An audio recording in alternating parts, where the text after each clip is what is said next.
अच्छा जी, आज का हमारा जो मौजू है, इसके अंदर बहुत गुंजाइश है बात करने की। इसकी डायमेंशंस, इसके नुएंसेस, इसके बड़े शेड्स हैं। क्योंकि 80 साल के ऊपर मबनी ये पूरे का पूरा जो निज़ाम खड़ा किया गया था, एक आलमी ढांचा खड़ा किया गया, वो किस तरीके से कोलैप्स कर चुका हुआ है। और ये अंडर स्टेटमेंट नहीं है, और ये कोई हमारी स्टेटमेंट नहीं है कि जो कुछ दुनिया में आप देख रहे हैं उसकी बेस पे हम इन्फर नहीं कर रहे। वर्ल्ड इकनॉमिक फोरम का इजलास होता है पिछले साल दिसंबर में और उसमें कनाडा के वजीर आजम मार्क कार्नी ये चीज़ कहते हैं कि 80 साल लगे इस पूरे सिस्टम को जो वेस्ट ने खड़ा किया था डन एंड डस्टेड होते हुए। ये उनके अल्फाज हैं जो मैं कोट कर रहा हूँ। और उनके जो उसका पस मंज़र क्या था कि डोनाल्ड ट्रंप जब से आए हुए हैं, इसमें कोई शक नहीं है। इसकी ग्लिम्सिस तो हम देख रहे हैं 2001 से 9/11 के बाद जिस तरीके से अटैक किया गया यूनिलैटरली, यकतरफा तौर के ऊपर। मैं जाऊंगा इसके पस मंज़र में, मैं क्विकली जो है ना डॉट्स कनेक्ट करके बताऊं कि सिस्टम जो है डाइल्यूट हो चुका हुआ है। 2003 उसने भी बताया कि सिस्टम जो है ग्लोबल गवर्नेंस का, मल्टीलैटरलिज्म का, लिबरल इंस्टीट्यूशनलिज्म का उस तरीके से डिलीवर करने से कासिर है। अमेरिका ने यूनिलैटरली यक तरफा तौर के ऊपर बाईपास करते हुए यूएन सिक्योरिटी काउंसिल की जो उनकी करारदाद थी, उसके अलावा इंटरनेशनल एटॉमिक एनर्जी एजेंसी, जिसने कंफर्म किया कि इराक के अंदर कोई वेपन ऑफ मैस डिस्ट्रक्शन नहीं। डिस्पाइट ऑफ दैट उन्होंने वहाँ के ऊपर इनकर्जन की, इन्वेजन की वहाँ के ऊपर, और 12 लाख लोग मार दिए। यही चीज़ आगे फास्ट फॉरवर्ड करके 2022 में लेके आता हूँ। और अमेरिका यूनाइटेड नेशन की परमानेंट जो कौंसल है, सिक्योरिटी कौंसल, उसके अंदर वीटो जो कि सेंटर ऑफ प्रिविलेज खड़े किए गए, उस पर भी हम बात करेंगे इसके स्ट्रक्चरल फ्लॉ पे कि जो ढांचा था ये कभी रूल बेस्ड था भी, जो हम कहते हैं रूल बेस्ड ऑर्डर है, it is never been there है। उसके बाद 2022 से जो आप ऑनवर्ड देख रहे हैं सिचुएशन यूक्रेन के अंदर है, उसके अंदर भी हमें नज़र आता है कि जो गारंटर थे इस सारे के सारे ढांचे को सिक्योर करने के, वो तो एक्सप्लॉइट कर रहे हैं इसको, और बल्कि वो तो डिस्ट्रक्शन की तरफ लेके जा रहे हैं। उसके बाद इसराइल को लेके अगर हम देखें कि अमेरिका ने 80 साल के अंदर तकरीबन 79 टाइम्स वीटो को एग्जॉस्ट किया, वीटो की पार इस्तेमाल किया। उसमें 54 टाइम्स उसने इस्तेमाल किया इसराइल की प्रोटेक्शन करने के लिए। तो ये डिप्लोमेटिक शील्ड थी जो उसने प्रोवाइड की इसराइल को। और अभी ये जंग जो है 7 अक्टूबर 2023 से जारी है। 6 दफ़ा उसने, ये नवंबर में उसने छठी दफ़ा एग्जॉस्ट किया इस राइट को, जबकि पूरी दुनिया एक साइड पे खड़ी हुई है और अमेरिका जो है वो डिप्लोमेटिकली प्रोटेक्शन कर रहा है उसकी, इसराइल की है। अब मैं आपको लेके जाता हूँ 80 साल पीछे। 1945 अलाइड पावर्स एक साइड के ऊपर हैं जो विनिंग फोर्सेस हैं, जिसमें अमेरिका है, जिसमें यूरोप के अंदर फ्रांस है, यूके है, और उस वक्त का रशिया जो बाद में सोवियत यूनियन बना। और इस तरफ खड़ा है, बल्कि सोवियत यूनियन बन चुका था 1917 के बाद, जार के रजीम के डिबाकल के बाद। और दूसरी तरफ चाइनीज़ खड़े हुए हैं। ये P5 कंट्री बाद में बनते हैं परमानेंट 5, सेंटर ऑफ प्रिविलेज। और उसूल क्या तय करते हैं, नेशन स्टेट का सिस्टम होगा और every country happens to be equal in the eyes of international law. अब आप चेक करें स्ट्रक्चरल फ्लॉ किस साइड का है कि हर कंट्री कानून की नज़र में बराबर है, लेकिन ये 5 कंट्री ये कहते हैं, जिस तरह से मैं ज़्यादा डिटेल में नहीं जाना चाहता कि किस तरीके से जॉर्ज ऑरवेल कहता है कि हर जानवर इक्वल है, लेकिन कुछ मोर देन इक्वल है, और ये 5 थे कंट्रीज़। आप दुनिया में देख लें, चाइना हमारा इत्तेहादी है, उसके बावजूद देख लें ताइवान के अंदर ये क्या करते हैं, ताइवान की किस तरीके से इन्होंने मुहासरा किया हुआ है। रशिया आपके सामने है जो वो कर रहा है हरकत। फ्रांस ने जो कुछ किया वेस्ट एशिया के अंदर है, अभी वहाँ से उसकी फोर्सेस को पुल आउट करने पे जिस तरीके से अफ्रीका से निकाला जा रहा है, ये अपना बिहेवियर चेक कर लें। और इसी तरीके से अमेरिका आपके सामने है जो जो उसकी हरकतें हैं इस तरह से। तो कोई एक कंट्री ऐसा नहीं है। यूके देख लें, यूके ने क्या किया, पूरी दुनिया में जो मैस है, चाहे वो हांगकांग का हो, चाहे कश्मीर का हो, चाहे वो पैलेस्टाइन का जो आप देख रहे हैं, इवन वेस्ट एशिया के अंदर मिडल ईस्ट का क्राइसिस, ये लगाने वाले ये थे। तो ये 5 तो कभी भी एलिमेंट ऑफ या फैक्टर ऑफ स्टेबिलिटी रहे ही नहीं, पूरी दुनिया के अंदर है। तो ये मॉडल खड़ा किया जाता है, उसके तहत ब्रेटन वुड्स इंस्टीट्यूशन के तहत वर्ल्ड बैंक, आईएमएफ खड़े किए जाते हैं, और यहीं से स्ट्रक्चरल फ्लॉ खड़ा होता है कि इन्होंने अपना इस्तिस्ना बरकरार रखा, अपनी एक्सक्लूसिविटी, कि हम जो चाहे करेंगे, आप हमें क्वेश्चन नहीं कर सकते। यूएन चार्टर का आर्टिकल 2 उसकी 4 क्लॉज कहती है कि आप किसी सूरत के अंदर अपना जो पॉलिसी ऑफ नॉन इंटरफेरेंस जो है उसके तहत किसी मुल्क के अंदर एग्रेशन नहीं करेंगे, ट्रेस पासिंग नहीं करेंगे, उनके दाखिली मामलात में मुदाखलत नहीं करेंगे, कोई इन्वेजन नहीं करेंगे। ये खुद इन्हीं का लिखा हुआ चार्टर है। और अगर आप थोड़ा सा 1945 के बाद देखें 1991 तक, ये दो पावर पॉलिटिक्स के अंदर दोनों ब्लॉक्स ने किस तरीके से मामलात को अंजाम दिया। सोवियत यूनियन आपके सामने है। मैं अगर बताऊं तो बेशुमार ऐसी एग्जांपल्स हैं कि सोवियत यूनियन ने हंगरी में 1956 के अंदर इन्वेजन की, इन्होंने चेकोस्लोवाकिया के अंदर 1968 के अंदर की, और अभी हम आज की बात नहीं कर रहे, ये शुरू के अंदर ही ये पैटर्न हमें नज़र आता है। इसी तरीके से वियतनाम की जंग आपके सामने है, 1950 के अंदर 4 साल की जंग लगती है यहाँ पे कोरियन पेनिनसुला के अंदर, साउथ कोरिया के साथ अमेरिकन, ये इस कैंप में होता है, दूसरा कैंप जो है नॉर्थ कोरिया का वो सोवियत यूनियन, और अफगानिस्तान के अंदर 79 की इन्वेजन है। ये सारे वो चीज़ें थी जिसमें एक कंट्री ने दूसरे कंट्री को ऊपर इन्वेड किया और उसकी टेरिटोरियल सॉवरेंटी को ब्रीच किया, आर्टिकल 2 की सेक्शन 4 को किया, आर्टिकल 1 को किया, ये इन्हीं का डॉक्यूमेंट बनाया गया। तो रूल बेस्ड ऑर्डर तो कभी था ही नहीं है। इन्होंने कानून को, लीगल रेमेडी को इस्तेमाल किया एज ए वेपन के तौर के ऊपर है। जब वो इनके मफादात से तसादुम नहीं खाती थी तो ये लीगल टर्मिनोलॉजी इस्तेमाल करते थे और अपनी जो करेंसी थी है, जो उन्होंने बताया हुआ था हम लॉ अबाइडिंग नेशन है, उसको इस्तेमाल करते थे। करंटली 2 एग्जांपल है, यूक्रेन के अंदर इंटरनेशनल लॉ की बात करते हैं, इंटरनेशनल ह्यूमन राइट्स लॉ की बात करते हैं, इंटरनेशनल ह्यूमैनिटेरियन लॉ की बात की जाती है, जिनीवा कन्वेंशन की बात करता है मगरिब। लेकिन जैसे ही वहाँ के ऊपर आईसीजे वारंट निकालता है नेतन्याहू के, ये उसी वक्त ही भूल जाते हैं इंटरनेशनल लॉ को है। तो ये डाइकोटमी हमेशा से इनके एंड के ऊपर थी। अच्छा, याद रखें यूएन के सिस्टम की पहला पिलर जिस पे खड़ा किया गया था वो अमेरिका ही था। अमेरिका की अस्करी पार थी और अमेरिका की माशी पार। अमेरिका ने 2 एटम बम फेंक के दुनिया के अंदर जंग खत्म कर दी। उन्होंने बता दिया इससे आगे व्हाट नेक्स्ट है। तो जापान आखिरी कंट्री था जो सरेंडर कर गया कि भाई ये हैवक, ये कैटास्ट्रॉफी हम नहीं अफोर्ड कर सकते मजीद है। और दूसरा, अमेरिका के पास था पैसा, जो उसने अपने दोनों अलाइज जो यूरोप में थे, फ्रांस और यूके, उनमें इन्वेस्ट किया। मार्शल जो प्लान लेके आए जिसके तहत $12 बिलियन उन्हें दिए गए कि ये अपने पाँव पे खड़े हो जाएं और सोवियत यूनियन का जो इन्फ्लुएंस है इस रीजन में उसे कंटेन करें। अगर आपको याद हो, आयरन कर्टन की बात करता था ये विंस्टन चर्चिल है कि किसी सूरत के अंदर कॉमनिज्म जो है वो इस साइड के ऊपर ट्रांसेंड ना करे। तो अमेरिका ने इन्हीं 2 अपने जो की उसके आप कह लें फीचर थे उसकी बेस पे दुनिया को इस्तेहकाम बख्शा, और दुनिया में आलमी तजारत जो है वो हमें नज़र आती है थ्राइव करती हुई है।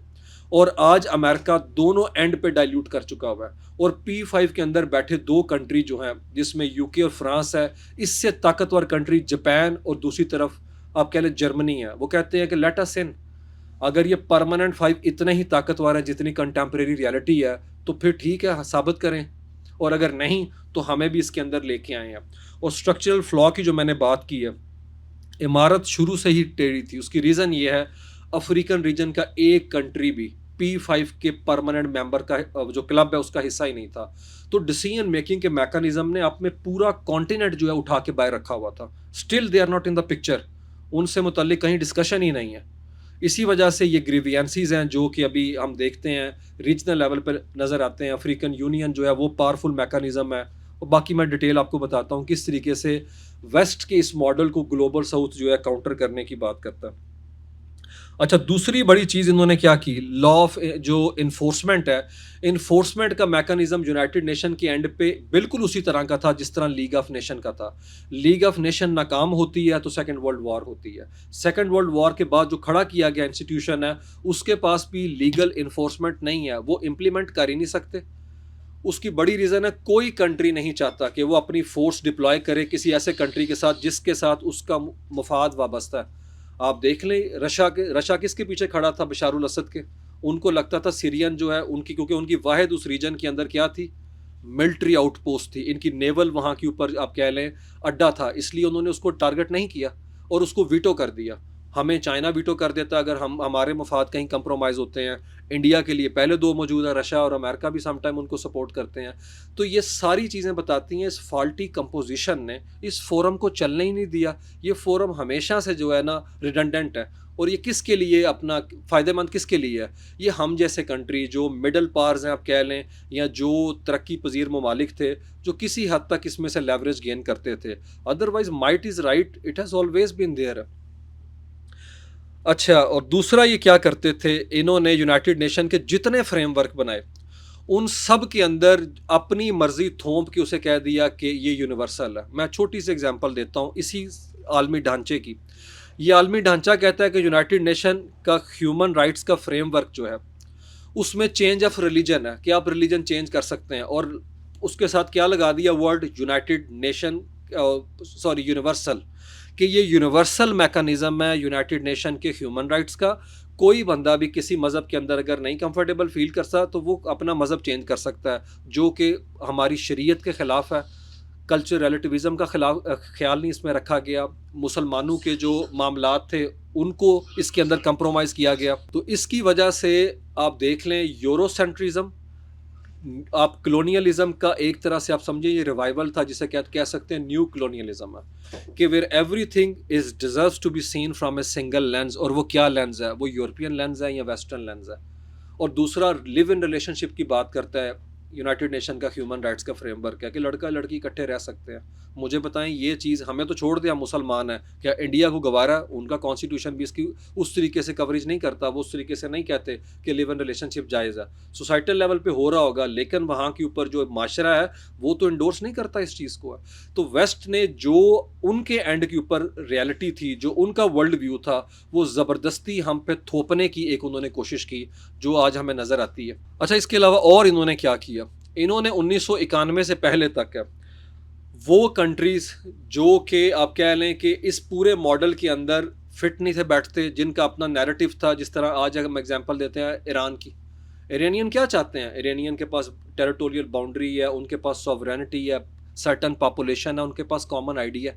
ये सारे असूल चाहिए नेशन स्टेट के लिए, वो पूरे करते हैं। वो पढ़े लिखे हैं, कहीं दुनिया में अटैक नहीं कर रहे, लेकिन वही बात है कि वो उस सिस्टम को नहीं मानते जो वेस्ट ने खड़ा किया है। ये ग्लोबल साउथ जो है, अब पहली दफ़ा कि आप कह लें पिछले 10-15 सालों में हम देखते हैं कि ग्लोबल साउथ के एंड के ऊपर एक सैनिटी परवेल कर रही है कि ये किस तरह हम पे माशी पाबंदियां लगा सकते हैं, एक तरफा तौर के ऊपर है। और उस मॉडल को चैलेंज करने के लिए इन्होंने 2009 के अंदर ब्रिक्स मॉडल खड़ा किया, जिसमें ब्राज़ील है, रशिया है, इंडिया, चाइना और साउथ अफ्रीका है। और ये पैरेलल मॉडल खड़ा किया गया यूनाइटेड नेशन के अगेंस्ट है। और आयरॉनिक सिचुएशन क्या है, ग्लोबल साउथ के भी कंट्रीज़ जो हैं वो मुखलिस नहीं अपनी काज के साथ है। रशिया और चाइना तो पहले ही बैठे हुए हैं P5 कंट्रीज़ के अंदर है। तो इन्होंने रीजनल लेवल पे अपनी हेजमोनिक जो इनके डिज़ाइन थे उसको आगे लेके आने की कोशिश की, और जो हमारे ग्रीवियंसेस थे उसको एक्सप्लॉइट किया, चाहे वो रशिया हो या चाहे चाइना हो, और उसके थ्रू हमें डेट ट्रैप में लेके आ गया। आपको पता ही है चाइना, अफ्रीका और एशिया के अंदर जहाँ जहाँ पैसा पोर कर रहे हैं उसके अंदर उनके भी सर्टन मोटिव्स हैं। अच्छा, हम आगे लेके चलते हैं अभी। अच्छा, दूसरी चीज़ है रूल बेस्ड ऑर्डर के अंदर इन्होंने जो बड़ी चीज़ की, जिसका डेंट पड़ा बहुत बड़ा हमारी साइड को, ग्लोबल साउथ में लैटिन अमेरिकन हो गए, अफ्रीकन हो गए, एशियन इकोनॉमीज़ हो गई। इन्होंने लो इकोनॉमीज़ को क्या किया, इनके जो हमारे आप कह लें इकोनॉमिक इंफ्रास्ट्रक्चर था उसके हवाले से हमें डिसीजन मेकिंग से बाहर रखा कि हम डिसाइड करेंगे। आप देख लें, अगर 100 रुपया देता है IMF पाकिस्तान को, तो उस वोटिंग प्रोसीजर के अंदर कोई ग्लोबल साउथ का कंट्री उतना वोट नहीं रखता, माइलेज नहीं रखता जितने अमेरिकन रखते हैं। 17 रुपये उन्होंने देने हैं। अब वो करते क्या थे, वो इन्हीं 17 रुपये जो कि 17% उनको राइट देता है वोट को इन्फ्लुएंस करने का, पॉलिसी को, वो हमारे जैसे मुल्कों की आर्म ट्विस्टिंग करते थे और हमारी फॉरेन पॉलिसी को इन्फ्लुएंस करते थे। आज मुझे बताएं, क्या हम उनके साथ टक्कर में जा सकते हैं, जबकि हम 19वां प्लान लेके बैठे हैं IMF का? हम जा तो सकते हैं, हम सॉवरन कंट्री हैं, लेकिन वो कहने की देर है, वहाँ से किस्तें आना बंद हो जाएंगी। तो इन्होंने इस तरीके से डेवलपिंग कंट्रीज़ जिन्होंने अपने आप को they never put their house in order, जिस तरह हम लोग हैं, उनकी इस मामले को एक्सप्लॉइट किया कि हम आपको देंगे ज़रूर पैसे, लेकिन बदले में आपको फॉरेन पॉलिसी के जो फ्रंट है उसके ऊपर हमारी बात मानना पड़ेगी। तो किसी सूरत के अंदर इन्होंने उस स्ट्रक्चर जो बनाया था IMF का, वर्ल्ड बैंक का, उसमें हम दरवाजे पे खड़े तो हैं साइल बन के, लेकिन फैसला साजी के अंदर हमारा कोई अमल दखल नहीं है। इसीलिए जो माइक्रो फाइनेंसिंग और मैक्रो फाइनेंसिंग जो ग्लोबल स्ट्रक्चर है उसकी रिफॉर्म्स करने की बात करता है ग्लोबल साउथ है। चेक करें, ये इतना पथेटिक सिस्टम लेके आए 1945 में कि इन्होंने इस सिस्टम को रिवाइव करने, रीस्ट्रक्चर करने, रिफॉर्म्स करने के लिए कोई लीगल रूम ही नहीं छोड़ा था। आज परमानेंट 5 में अगर एक और कंट्री को ऐड भी करना है तो इसके लिए चार्टर जो है खामोश है, क्योंकि शुरू के अंदर याद रखें जिस तरह दुनिया में तारीख जीते हुए ने लिखी है, हमारे मुगलों की हो जाए जिस तरह भी है, वो तारीख तलवार के साए में लिखी गई। इसी तरह से इन्होंने चार्टर भी ऐसे लिखा है। देखें, हमारी आंख खुले हुए तो 2 साल नहीं थे हुए, हमें तो होश ही नहीं थी क्या होना है, हमसे भी उस चार्टर पर साइन करा दिए गए जिस पे लिखा था ये यूनिवर्सल है। वो बाद में आगे पता चला कि भाईजान ये यूनिवर्सल नहीं था, ये वेस्टर्न जो कॉलोनियलिज्म है उसकी एक्सटेंशन है, जिसे आप न्यू कॉलोनियलिज्म कह सकते हैं। वो उधर बैठ के जो चाहें हमारे साथ कर सकते हैं। और ये नहीं कि यही कर रहे थे, अमेरिका ने कई कंट्रीज़ के अंदर लैटिन अमेरिका में इन्वेजन की और उसकी बेस के ऊपर रजीम चेंज किए। ये तो आपने अभी देखा है कि वो क्या कर रहे हैं, बदोरो को उन्होंने उठाया वेनेजुएला से। ये तो अभी का रिसेंट पैटर्न है, जबकि हिस्ट्री देखें 70-80 की दहाई में ये इनका रूटीन का पैटर्न था। ये इसी तरह से रजीम को टॉपल कराते थे उधर। इवन हमारे यहाँ भी आपको पता है कि इनकी कितनी पॉलिटिकल इंटरफेरेंस रही मामलात के अंदर। तो आप इस मॉडल को समझें कि ये हेजमोनिक डिज़ाइन है, जिसके अंदर उन्होंने क्या किया, उन्होंने चीज़ों को माइक्रो मैनेज किया। हम जैसे कंट्रीज़ को पहले कॉलोनाइज़ किया, फिर उन्हें कहा आपको बैठने की जगह तो दे दी है, इस फोरम के ऊपर है, अब आप भी नेशन स्टेट के लिए क्वालिफाई करते हैं और आपका भी राइट उतना है। लेकिन क्या हमारा राइट उतना है? 147 कंट्री कह रहे हैं पैलेस्टीनियन जो हैं क्वालिफाई करते हैं नेशन स्टेट के लिए, और एक हाथ मॉन्स्टर खड़ा करता है अमेरिका और वो कह देता है कि नहीं, बैक टू स्क्वायर वन। तो अगर डेमोक्रेसी का असूल he will of the majority है, देखें ना इस फोरम में जितने हम लोग हैं, मेजॉरिटी की बेस पे फैसला हो सकता है, जो कि डेमोक्रेसी का असल असूल है। किसी दुनिया में इलेक्शन होते हैं तो 196 कंट्री में से अगर 147 कह रहे हैं तो विल ऑफ द मेजॉरिटी को तो आप डिफाई कर रहे हैं। तो ये फोरम तो डेमोक्रेटिक ही नहीं अपनी सरिश्त में, ये तो अपनी फाउंडेशन में, अपनी कोर में डेमोक्रेटिक नहीं है। अदरवाइज तो there shouldn't be a forum like P5, लेकिन P5 वहाँ पे मौजूद है। और फिर पूरा यूनाइटेड नेशन का चार्टर नहीं बताता कि अगर ये P5 में से कोई अग्रेशन लॉन्च करता है तो इनका क्या इलाज है। वो अभी भी, और देखें चार्टर ये भी नहीं कहता अगर वो अग्रेशन करता है तो उसके ये राइट सरेंडर हो जाएंगे, वो फिर वीटो कर सकता है। रशिया देख लें, हंगामी इजलास सलामती कौंसिल का होता है, रशियन बीच में बैठे होते हैं और वो इजलास भी यूक्रेन से मुतल्लिक होता है। ये तो अच्छी बात है, they are testing their own medicine, कि उन्होंने खड़ा किया वेस्ट ने, और अब रशिया जो है उसी सिस्टम को एक्सप्लॉइट कर रहा है। और रशियन प्रेसिडेंट के अल्फाज हैं 2022 के अंदर, जब उसका इंटरव्यू किया BBC ने, कि उन्होंने कहा आप हमें भाषण देने की बजाय अपने टोनी ब्लेयर को भाषण दें, जो 2003 में बाईपास करके यूनाइटेड नेशन का फ्रेमवर्क अटैक करता है इराक के अंदर है। अब हमें ना समझाएं क्या करना है। तो 19 साल पहले जो आपने किया, हम तो आपके नक्शे कदम के ऊपर चल रहे हैं। अच्छा, अब आते हैं, चले फास्ट फॉरवर्ड करते हैं। हाँ, एक और चीज़ मैं आपको बताऊँ इसके अंदर, इसका दूसरा बड़ा असूल था जो कि पूरी दुनिया जिसको मानती है, अप्रिशिएट करती है, वो थी डिप्लोमेसी। कि कोई भी आउटस्टैंडिंग इश्यूज होंगे, कोई ऐसे मामला जो बोन ऑफ कंटेंशन है किसी हवाले से भी है, वो नेगोशिएशन के थ्रू, रिकन्सिलिएशन के थ्रू, बाकायदा तौर पे मुज़ाकराती अमल के थ्रू, मसालियत के थ्रू जो है वो हल किए जाएंगे। अभी हम क्या देख रहे हैं दुनिया के पैटर्न के अंदर है, डिप्लोमेसी अगर है भी है तो वो क्या है, कोर्सिव है, बदमाशी के साथ है। आप कतर में मुज़ाकरात करते हैं लेकिन बम गिराते हैं वहाँ पे ईरान के अंदर। आप जनीवा में मुज़ाकरात करते हैं तो बम गिराते हैं। आप ओमान में करते हैं तो बम गिराते हैं। ताकत के साए के अंदर मुज़ाकरात करने की आदत पड़ गई अमेरिकन को है। और याद रखें, अमेरिका खुद इस सिस्टम से बैकआउट कर गया, और इसकी वजह 7 जनवरी 2026 को ट्रंप ने कहा कि मेरा बस चले तो मैं यूनाइटेड नेशन को ताला लगा के चाबियाँ अपने पास रख लूँ। और अभी जो उसने खिताब किया है पिछले साल सितंबर के महीने में, अगर आप यूट्यूब पे जाके सुने तो उसने स्टार्ट करते हुए क्या बात की है कि यूनाइटेड नेशन की जनरल असेंबली की जो लिफ्ट है ये काम ही नहीं कर रही, और मजाक में कहता है इसी तरह से जिस तरह ये काम नहीं करते। हालांकि उस फोरम को टूथलेस बनाने के अंदर, डिसफंक्शनल बनाने के अंदर, पावरलेस बनाने के अंदर अमेरिकन का सबसे बड़ा रोल है। अच्छा, हम आगे चलते हैं। यूनाइटेड नेशन की 31 जो एंटिटीज़ हैं उससे डोनाल्ड ट्रंप ने विड्रॉ कर दिया और बता दिया, और अभी तक अमेरिका ने यूनाइटेड नेशन की एनुअल फीस पे नहीं की पिछले 6 महीने से। वो नहीं चलाना चाहते। इसी डोनाल्ड ट्रंप ने WHO की फंडिंग सीज की थी कोविड के अंदर, जिसकी वजह से दुनिया में बहरान जन्म लेता है। और यही डोनाल्ड ट्रंप 2015 के पेरिस क्लाइमेट को से विड्रॉ करता है। इसने आते ही पेरिस क्लाइमेट से विड्रॉ किया, UN ह्यूमन राइट काउंसिल से विड्रॉ किया, यूनिसेफ से किया, IPCC, इरना, UNFPA, UNCTAD, UNRWA, तमाम फोरम इसने बड़े बड़े छोड़े जिनका ताल्लुक सोशो इकोनॉमिक अफेयर्स के साथ था। इसने USAID बंद कर दिया पूरी दुनिया में, आपको पता है क्या सूरत हाल थी। इसने मतलब अफ़गानी जो हैं, अगर वहाँ पे फूड की शॉर्टेज है, एक्यूट क्राइसिस है अफ्रीका में, तो अमेरिका फंडिंग बंद कर रहा है। तो ये वो ह्यूमन राइट्स के चैम्पियन है, ये वो बीकन है डेमोक्रेसी के, जो दुनिया में क्लेम करते थे कि असल हक करेंसी हमारी ये है, और आज दुनिया आपके सामने। और डोनाल्ड ट्रंप की अच्छी बात ये है कि डोनाल्ड ट्रंप फसाड नहीं क्रिएट करता। वो जैसा है, जिस तरह का है, जिस इलाके से, गैंगस्टर के इलाके से है, न्यूयॉर्क में, वेस्ट में, वो उस चीज़ को पूरी तरह से प्रोपोगेट करता है। ये गैंगस्टर के एरिया में पैदा हुआ है, और वो तो कहता है मैं ऐसा ही हूँ। आप उसका पार्लेंस, उसकी गुफ्तगू, उसका जो तर्ज तकल्लुम है वो देख सकते हैं, तर्ज अमल उसका देखें वो क्या।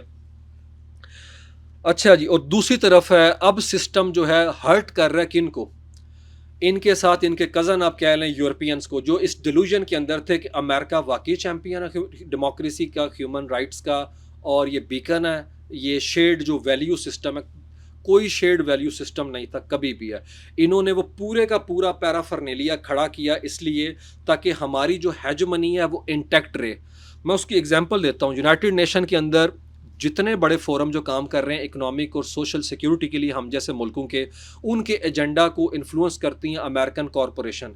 $4 बिलियन दिया अमेरिका की उन कॉरपोरेशन ने जो जायनिस्ट लॉबी रन करती है। अगर आप यूट्यूब गूगल करके आप चेक कर लें कि अमेरिका के अंदर जो अल्ट्रा राइट विंग की एनजीओज हैं, जो सॉरी चैरिटीज़ हैं, जो एनजीओज हैं या थिंक टैंक्स हैं, उन्होंने अक़वाम मुत्तहिदा के अंदर यूनाइटेड नेशन की सिक्योरिटी जो सॉरी ये इकोनॉमिक एंड सोशल काउंसिल को फंडिंग कितनी की है, और उन फंडिंग में जो प्रोजेक्ट्स थे एशिया, अफ्रीका और लैटिन अमेरिका के लिए, उनको कैसे इन्फ्लुएंस किया। ये पैसा लगाते हैं पोलियो मुहिम पे। और याद रखें इन्हीं जगहों से एप्स्टीन निकला। नसरा हसन, मैंने पिछली दफ़ा भी बात की थी, पाकिस्तान के फॉर्मर एयर चीफ जो थे भुट्टो के दौर के अंदर है, उनकी बेटी है नसरा हसन। नसरा हसन का नाम एप्स्टीन फाइल के अंदर आया, जो अमेरिका के अंदर ये जो आपको पता होगा पिछले दिनों स्टेट डिपार्टमेंट जो डिपार्टमेंट ऑफ जस्टिस ने रिलीज़ किया। नसरा हसन 25 साल तक यूनाइटेड नेशन में काम करती रही। अभी वियना के अंदर वहाँ पे पीस इंस्टीट्यूट के अंदर डायरेक्टर है। उनकी टेररिज्म के ऊपर बड़ी किताबें हैं, दुनिया में फेमस हैं, मैं जानता हूँ उन्हें, उन्होंने काफ़ी काम किया इस हवाले से, ये मिलिटेंसी के ऊपर है। नसरा हसन कॉरस्पॉन्डेंस करती हैं किसके साथ? एप्स्टीन के बडीज़ के साथ है। कहाँ रहते हुए? पेशावर के अंदर है। और इमरान खान को समझती हैं कि ये रेलिवेंट आदमी है, इसके साथ हमें इंगेज करना चाहिए। और यूनाइटेड नेशन भी सारे मामले के अंदर इन्वॉल्व है। ये सारे का सारा सिस्टम जो है क्रिएट किया गया सर्टन जो जियो पोलिटिकल इंटरेस्ट और रियलिटीज़ थी 1945 की बाद, उसकी प्रोटेक्शन करने के लिए। और हमें भाषण दिया गया कि जनाब आपको स्पेस तो मिलती है, बात करने का मौका तो मिलता है, हर साल सितंबर के अंदर है, जो अभी भी आपको मिलेगा। आप चेक कर लें पाकिस्तान के अंदर भी जो एनजीओज हैं, जो वेस्टर्न फंडिंग के नतीजे के अंदर यहाँ पे ख़ास नैरेटिव शेप किया जाता है, आपको पता चल जाएगा। शकील अफरीदी क्यों जेल के अंदर है, क्यों इन्होंने एबटाबाद के अंदर हंट करने के लिए एक ऐसा फेक किस्म का सूडो किस्म का प्रोजेक्ट लॉन्च किया जिसमें शकील अफरीदी को हायर किया गया और ब्लड के सैंपल लेके उसामा बिन लादेन के घर को अटैक किया गया। अब ये सारी चीज़ बताती है कि इंटरनेशनल लेवल के ऊपर, मैं ये नहीं कि एक चीज़ से पेंट कर रहा हूँ। दूसरा ये केस आपको बताया तो है अभी है कि वो बैठा हुआ वर्जन आइलैंड के अंदर एप्स्टीन पाकिस्तान के छोटे बच्चों को पोलियो के कतरे पिलाने से मुतल्लिक क्यों इतना ज़्यादा जो है उतावला हो रहा है, उसको क्या फ़िक्र है? There is a method behind that madness. वो यहाँ पे समाजी और सियासी ढांचे को कंटेंट जो था, जो डाटा था, वो कलेक्ट करते थे। चीज़ें इतनी सिंपल सादा नहीं है। और ऐसा भी नहीं है कि हमारे यहाँ पोलियो नहीं है। नो डाउट इस सारे मामले को वो तबका भी वेपनाइज करता है जो कहता है हम तो पहले कहते थे पोलियो के कतरों का फ़ायदा नहीं है, ये देखें बीच में वो निकल आए। ये एक और डायलेमा है सिचुएशन का। इसकी डार्क साइड ये है कि जो नहीं पिलाना चाहते बच्चों को, वो इस चीज़ को एक्सप्लॉइट करेंगे, देखें जी एप्स्टीन इसमें शामिल है। और दूसरी साइड ये है कि एप्स्टीन साहब को इस मामले के अंदर भी इंटरेस्ट है। और ये वो एप्स्टीन है जो मैंने आपको बताया था पहली दफ़ा, वो कहता था पेरेंटिंग का लाइसेंस होना चाहिए। जो बंदा गरीब है, जिस्मानी कमज़ोर है, पैसा जिसके पास नहीं, वो माँ बाप बनने का अहल नहीं है। तो ये सारा नैरेटिव फिर जब पाकिस्तान के अंदर आता है तो फिर वो तबका जो कहता है अभी बच्चे बांझ होंगे, आगे बच्चे नहीं पैदा कर सकते, ये सारी चीज़ें फिर कहीं ना कहीं आप कह लें कि एक तरह से सिम्बियोटिक रिलेशनशिप के अंदर आ जाती हैं, जिस पे फिर ऑफ कोर्स सवाल उठता है कि भाई क्या ठीक है तो क्या नहीं, या क्या पाकिस्तान की सरकार ने इंक्वायरी की इस चीज़ की? हमने तो नहीं देखी कोई इन्वेस्टिगेशन ऐसा है। और क्या नहीं होनी चाहिए? नसरा हसन से नहीं पूछा जाना चाहिए कि आप क्या कर रही थी यहाँ पे? और ये यूनाइटेड नेशन के अंदर टॉप पोस्ट पे रही हैं, सर्व करती रही हैं। एनीवे, हम आगे चलते हैं। अब आते हैं यूनाइटेड नेशन की अभी रूटीन, अभी बात करते हैं मेरे ख्याल में अभी क्या चल रहा है। डोनाल्ड ट्रंप ने यूनाइटेड नेशन को मुकम्मल बाईपास कर दिया। यूनाइटेड नेशन के जितने डिप्लोमेट्स हैं वो लैंड नहीं कर सकते। इसराइल ने यूनाइटेड नेशन के पासपोर्ट जो हैं ब्लॉक कर दिए हुए हैं। इवन उनके सेक्रेटरी जनरल जो हैं वो नहीं जा सकते इसराइल।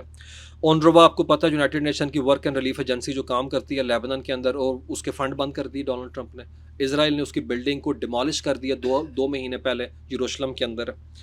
ये सारी चीज़ें हम अपनी आंखों से देख रहे हैं। और फिर चेक करें, यूनाइटेड नेशन को बाईपास करके बोर्ड ऑफ पीस खड़ा किया गया गज़ा के हवाले से।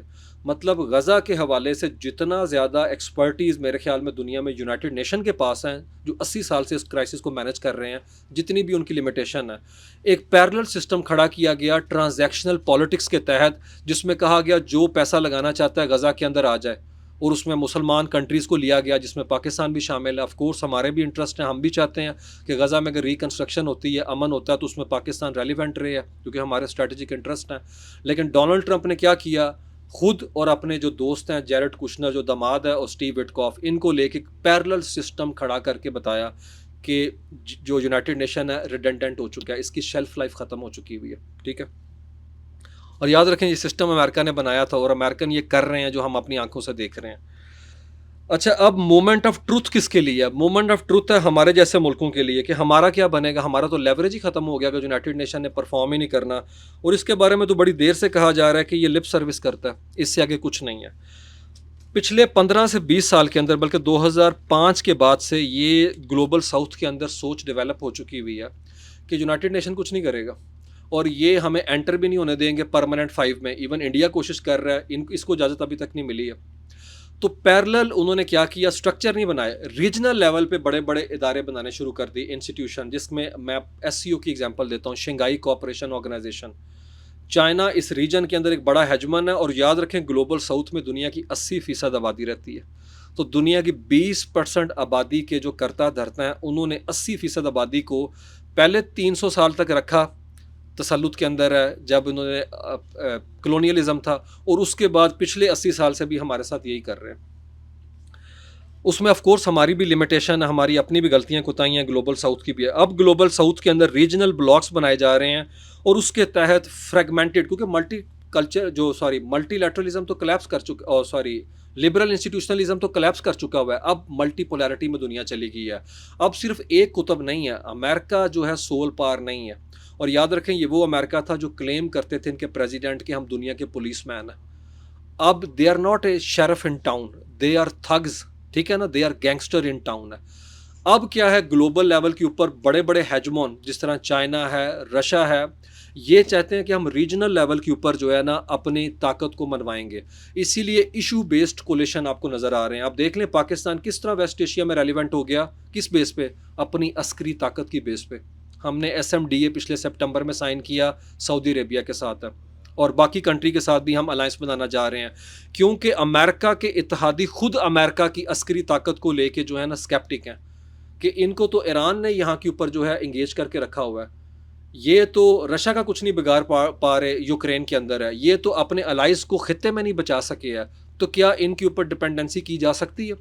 और मैं आपको बताऊं इसकी जो डार्क साइड है इस सिस्टम के कोलैप्स करने की, वो इतनी ख़तरनाक है कि दुनिया के अंदर अभी सिपरी की रिपोर्ट आई है, और सिपरी दुनिया का आप समझे सबसे अथेंटिक इंस्टीट्यूशन है, स्टॉकहोम बेस्ड।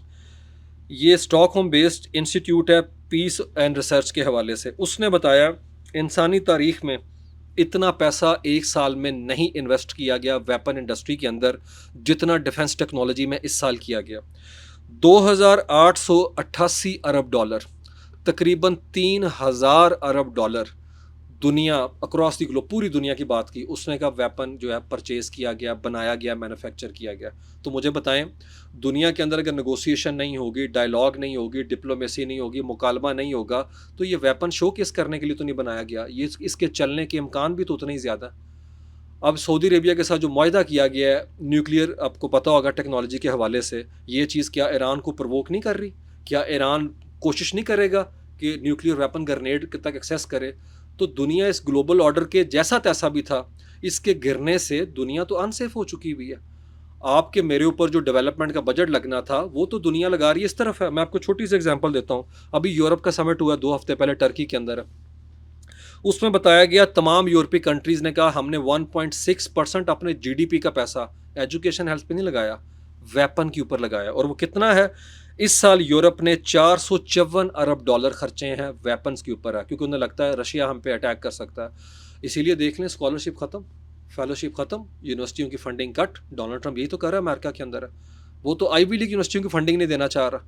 ये सारी चीज़ें बताते हैं ये दुनिया किस तरफ जा रही है। और चेक करें, यूके क्या कहता है? यूके कहता है हमारा नौजवान फ़ौज में भर्ती नहीं होना चाहता। वो कहते हैं आपने तो हमें बताया था कि हम ह्यूमन राइट्स के चैंपियन हैं। अब आप कह रहे हैं रिक्रूटमेंट ड्राइव स्टार्ट होगी या वेपन चलाना सीखो। यूरोप ने फैसला किया, यूरोपीय यूनियन ने, अगले 10 साल में यूरोपियन उनकी उसी तरह ट्रेनिंग की जाएगी जिस तरह से इजरायलियों की जाती है। उन्हें वेपन की ट्रेनिंग दी जाएगी। मैं आपको बताऊं, दुनिया खतरनाक मोड़ के ऊपर आ चुकी है जहां पे जो डिफेंडर थे यूरोपियंस हो जाए अमेरिकन है। अमेरिका में तो पहले हर बंदे के पास गन है, आपको पता है।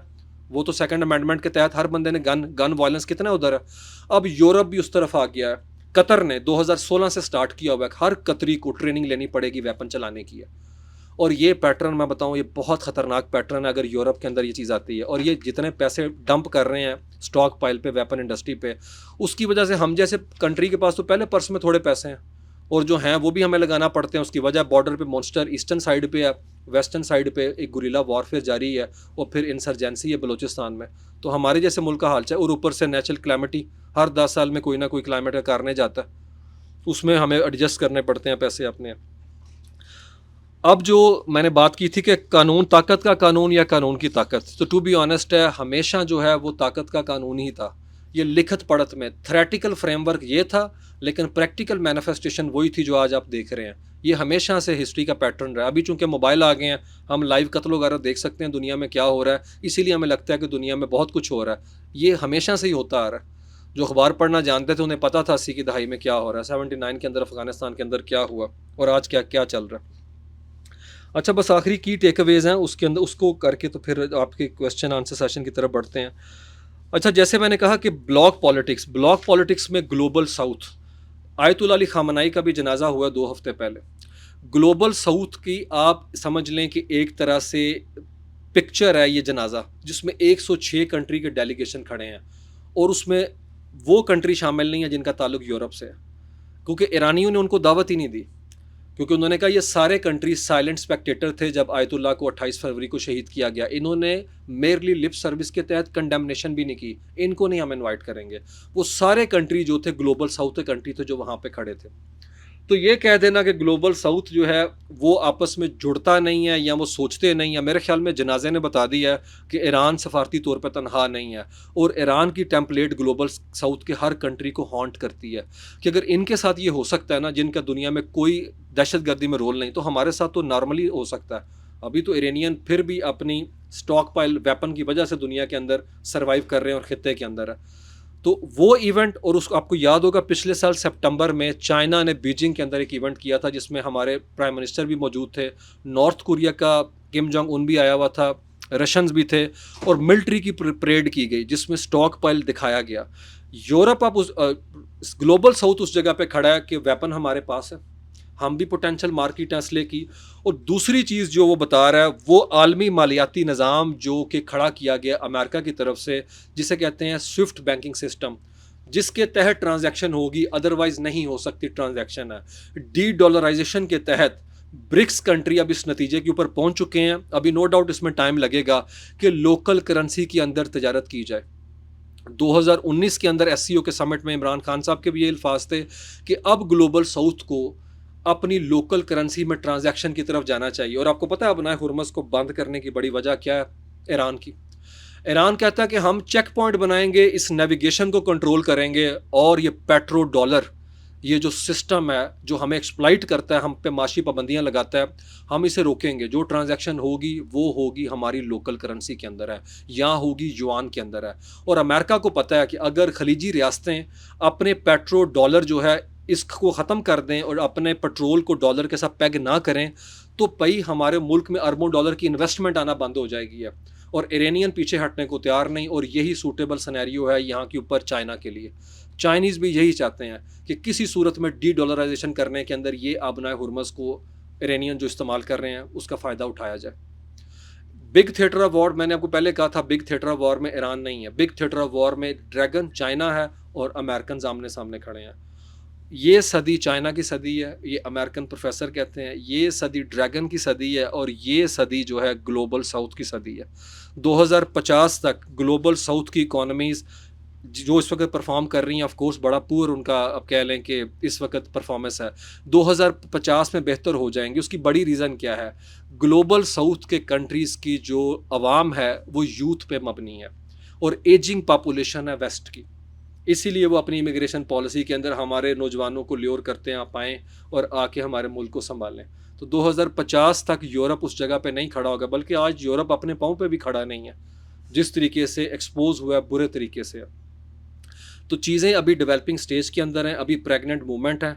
Let's see how things pan out कि चीज़ें किस तरफ जाएंगी। लेकिन दुनिया के अंदर रीजनल ब्लॉक्स जो हैं वो थ्राइव कर रहे हैं। रीजनल पावर्स जो हैं वो बता रही हैं कि हम उतना ही ज़्यादा असर्ट कर सकती हैं जितना अमेरिकन कर सकते हैं। इसीलिए आप देखते हैं। और एक और बात आपको इंटरेस्टिंग बताऊं, आखिरी बात है, डोनाल्ड ट्रंप ने यूरोप को भी सोचने में मजबूर कर दिया कि यूनाइटेड नेशन से पीछे हट जाएं जब वो ग्रीनलैंड को थ्रेट करता है, जब वो टैरिफ रजीम इम्पोज करता है, जब WTO को कहता है पीछे हट जाएं, हम करेंगे। अब कंट्रीज़ स्ट्रेटजिक ऑटोनॉमी चाहते हैं, खुद मुख्तारी चाहते हैं, वो इंटरनेशनल लॉ को भूल चुके हुए हैं। ये वो कंट्री हैं जिन्हें लगता था इंटरनेशनल लॉ कोई चीज़ है। हम जैसे कंट्री, हमने देख लिया इंटरनेशनल लॉ हमें प्रोटेक्शन नहीं करेगा। यही डोनाल्ड ट्रंप 9 मई को क्या कहता है, यही JD वैंस 9 मई को क्या कहता है जब अटैक होता है पाकिस्तान पे, कि इनका हज़ारों साल का मसला है। अगर आपको याद हो ये स्टेटमेंट कि हज़ारों साल का इनका कज़िया, इसकी खैर है, लेकिन जब 10 मई को पाकिस्तान रिटेलिएट करता है, 11-12 को हिट करता है, यही पाकिस्तान को चैम्पियन बना देते हैं। तो हमें भी अंदाज़ा हो चुका हुआ है कि स्ट्रॉन्ग मैन की दुनिया, असर्ट करना पड़ेगा।